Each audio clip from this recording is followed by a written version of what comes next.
గురుగారు, ఇక తులారాశి వారికి ఈ వారం ఏ విధంగా ఉండబోతోంది? తులారాశి వారికి 3 గ్రహాలు యోగిస్తున్నాయి. 6లో శని, లాభంలో శుక్రకేతువులు.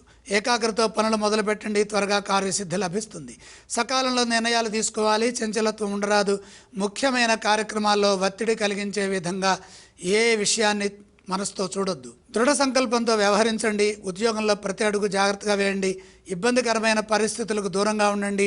శాంతంగా వ్యవహరించండి. సాంకేతిక లోపాలు ఎదురు కాకుండా సున్నితంగా ఉండండి. ఓర్పుతో ఉండండి. ఈర్ష్యాపరులు మిమ్మల్ని ఇబ్బంది పెట్టాలని చూస్తారు. శాంత చిత్తంతో, సహనంతో, వినయ విధేయతలతో ముందుకు సాగండి. మీ కృషి ఫలిస్తుంది. విజయం చెరువులోనే ఉన్నది. నమ్మకంగా ముందుకు సాగండి. వ్యాపారంలో కూడా స్థిరచిత్తంతో వ్యవహరించాలి.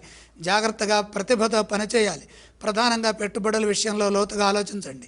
దగ్గర వారితో సంప్రదించిన తర్వాతే సరైన నిర్ణయానికి రావాలి. కావాలని ఇబ్బంది పెట్టే వారు తారసపడతారు. మీ ఓర్పుకి ఇది పరీక్షాకాలము. గౌరవప్రదంగా, శాంతంగా వ్యవహరించండి.